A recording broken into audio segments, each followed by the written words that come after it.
Bonjour, bienvenue au Forum du Monde Nouveau 2021 au Quorum à Montpellier, le forum de la transition écologique et sociétale qui rassemble 150 intervenants. Alors c'est un grand brainstorming vert, mais aussi l'exposition de solutions concrètes. Nous avons le plaisir de recevoir Jean-Baptiste Léger sur notre plateau.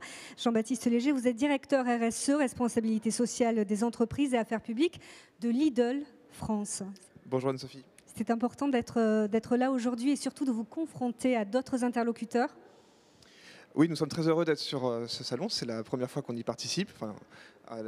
Et donc la première fois qu'on a un stand en tout cas. Et donc c'est l'occasion pour nous aussi de rencontrer tout l'écosystème des partenaires du Monde Nouveau, de rencontrer le public qui est venu nombreux et qui est très curieux sur toutes les actions qui sont menées par Lidl en particulier. Ils étaient étonnés que vous soyez là, que l'enseigne soit là. Parce qu'on ne la voit pas souvent sur différents forums écologiques. On ne la voyait pas. C'est vrai qu'on est assez discret et on essaie vraiment de communiquer, non pas sur des projets ou sur des intentions, mais sur des faits et sur des choses qui ont de l'impact. Et donc c'est vrai que c'est important pour nous d'arriver avec des choses concrètes. Aujourd'hui, on présente des pots de miel qui sont issus d'un programme qui préserve la biodiversité. On présente aussi de nouvelles pommes de terre qui sont cultivées en agriculture de conservation des sols. Bref, ce sont des choses tangibles, concrètes, qui sont cohérentes avec finalement l'expérience qu'ont les clients ou parfois qui peuvent surprendre ceux qui ne connaissent pas Lidl. Alors, bref récapitulatif, pour qu'on parte sur les bases. Donc Lidl, une entreprise de distribution allemande présente dans 26 pays en Europe. En France, vous avez plus de 1600 magasins. Lidl, qui était connue comme étant une enseigne hard discount, est en train de changer. Elle s'impose comme une marque tendance, avec des produits avoisinant les grandes marques et qui défient toute concurrence. D'ailleurs, votre slogan est « Lidl, le vrai prix des bonnes choses ». Alors, première question. Comment une entreprise de grande distribution à prix bas peut-elle apporter sa pierre à l'édifice à la transition écologique ? Eh bien, partons du slogan que vous avez évoqué, le vrai prix des bonnes choses. Et essayons de comprendre ce qu'il y a derrière. En fait, le vrai prix des bonnes choses pour Lidl, c'est proposer à nos consommateurs le meilleur produit, le meilleur rapport qualité-prix. Et derrière la qualité, il y a vraiment la qualité sociale, la qualité environnementale. Et donc, si on comprend comment fonctionne Lidl, on comprend comment est-ce qu'on arrive à proposer le vrai prix des bonnes choses. Et donc, le cœur de la promesse Lidl, c'est un modèle qui est fondé sur la simplicité, l'efficacité et la transparence. Alors, vous parlez de produits de qualité, mais ce sont des produits commandés en gros. Exactement, voilà. En fait, c'est pas parce qu'on vend des produits pas chers qu'on ne les achète pas chers. Et c'est pas parce qu'ils sont vendus avec le meilleur rapport qualité-prix sur le marché aujourd'hui que c'est forcément des produits qui rognent sur la qualité sociale ou la qualité environnementale. Il faut savoir qu'en fait, le modèle Lidl, c'est un modèle avec un assortiment très simple, avec un produit pour un besoin. Et donc ça veut dire qu'on entretient des relations de long terme avec nos producteurs pour justement proposer le meilleur produit. C'est des produits qu'on achète, comme vous l'avez dit, en gros, qui sont livrés par camion complet. Et donc on a beaucoup d'économies d'échelle et d'efficacité sur la chaîne logistique qui explique qu'aujourd'hui on a le meilleur rapport qualité-prix du marché. Est-ce que vous faites la part belle au local ? Est-ce que c'est possible de s'approvisionner en local pour une grande distribution ? Oui, c'est possible. Aujourd'hui, on s'approvisionne auprès de... 72% de nos produits alimentaires sont issus de producteurs français. C'est 900 producteurs, 900 fournisseurs sur toute la France. Mais on a aussi une gamme de produits régionaux qui s'appelle Saveurs de nos régions, donc qui sont parfois disponibles que dans une seule région de France. Et on essaie aussi de plus en plus de travailler des fournisseurs locaux, donc à plus petite échelle encore, pour justement essayer d'être au plus proche de notre écosystème territorial et du maillage important qui est celui de Lidl. Parce qu'avec 1600 supermarchés en France, c'est plus de 80% de la population française qui a un Lidl à moins de 10 km de chez elle. Des produits locaux, donc vous dites que vous essayez de travailler avec des producteurs locaux. Est-ce que vous avez des chiffres, un pourcentage d'un approvisionnement local par rapport au non local? Je vais vous donner un chiffre peut-être. Donc aujourd'hui Lidl, c'est un peu plus de 40 000 collaborateurs en France, mais c'est près de 200 000 emplois induits. De par les achats qu'on fait en France. Aujourd'hui, on contribue à plus de 0,4% du PIB français. C'est 10 milliards d'euros qui sont dépensés chaque année par Lidl en France, dans les territoires, pour justement acheter ces produits, faire fonctionner son entreprise. Et donc ça a un effet positif sur l'économie. Sur le département de l'Hérault, dans lequel on se situe aujourd'hui, Lidl soutient plus de 4 000 emplois. Ça correspond à peu près 1% des emplois du département. Parce qu'on a des producteurs ? Parce qu'on achète, on achète du melon, par exemple. On a un producteur de melon du côté de Moguio, qui alimente certes le marché départemental, mais qui en fait alimente tous les marchés de Lidl au niveau national. Quelle est la part de bio dans vos produits ? Aujourd'hui, nous avons plus de 300 produits qui sont labellisés bio dans notre gamme permanente, c'est-à-dire les produits qui sont tout le temps, toute l'année en rayon. Et donc sur une gamme qui, en rayon toute l'année, en gamme permanente, correspond à peu près à 1800-2000 produits. Donc vous voyez, on essaie vraiment d'augmenter petit à petit la part de produits chez Lidl qui sont bio ou qui disposent d'une certification de qualité sociale ou de qualité environnementale. En pourcentage, vous savez combien ça représente, le bio? Alors, on peut raisonner en termes de référence ou en termes de chiffre d'affaires. En termes de chiffre d'affaires, c'est en deçà de 10%. Et en termes de nombre de références, on va être à peu près sur le même ordre de grandeur. Mais notre objectif, c'est de faire progresser cela. Aujourd'hui, sur notre gamme permanente, on a plus de 800 produits qui disposent d'une certification bio, fair trade, sur le commerce équitable, ou les produits de la mer qui sont certifiés ASC pour les produits de l'agriculture ou MSC pour les produits de la pêche sauvage. Alors, comment nourrir une population en viande quand il y a l'élevage intensif? Par exemple, on va parler du poulet, un exemple concret. Il y a un cahier des charges concernant le bien-être animal qui s'appelle l'European Chicken Commitment, qui répond à plusieurs critères qui garantissent le bien-être animal. Est-ce que c'est possible de répondre à tous ces critères?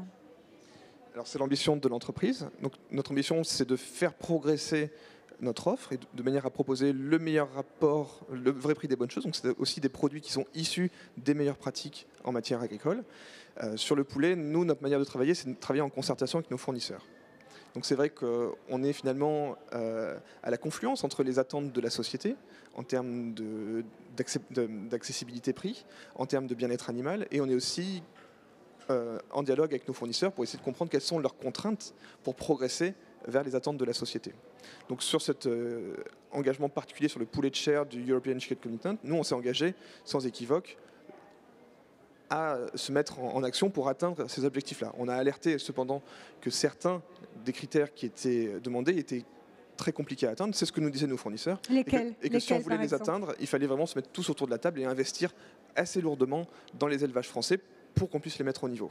Ce sont deux critères, pour répondre à votre question, deux critères qui sont liés à la densité des poulets dans les élevages, donc essayer justement qu'ils aient plus d'espace pour que leurs conditions de vie soient plus agréables, et lié à la souche, donc c'est-à-dire à la variété du poulet, pour avoir des souches qui sont à croissance intermédiaire au lieu d'avoir des souches à croissance rapide, parce qu'on sait que les souches à croissance rapide, c'est souvent un produit de moins bonne qualité, c'est aussi un peu plus de souffrance pour des poulets qui développent un peu plus de muscles, et voilà, les souches intermédiaires permettent aussi d'avoir un produit de meilleure qualité. Mais ces deux critères sont très difficiles à atteindre, parce qu'ils sont directement corrélés à la productivité d'un élevage, et donc au prix finalement auquel on peut le vendre. Donc vous voyez, c'est une bonne étude de cas pour essayer de voir comment est-ce qu'on peut faire progresser une filière, tout en préservant la qualité et l'accessibilité prix pour le consommateur. Voilà, des prix bas, des produits de qualité avec un prix bas. Des prix justes parce qu'il faut que ce soit... Oui. Non mais ça c'est important, parce qu'il faut que ce soit rémunérateur pour le producteur et il faut que ce soit accessible pour le consommateur. Parce que l'alternative sinon c'est l'import, et aujourd'hui sur la filière poulet par exemple, donc nous chez Lidl 100% de notre poulet est français, mais sur le marché français en général, 50% du poulet que l'on consomme est importé. Et donc c'est vrai que si vous créez une distorsion trop forte sur le poulet français versus le poulet d'import, eh bien vous risquez de déstabiliser les filières. Donc c'est pour ça qu'il est important, nous notre promesse principale c'est d'avoir un produit français.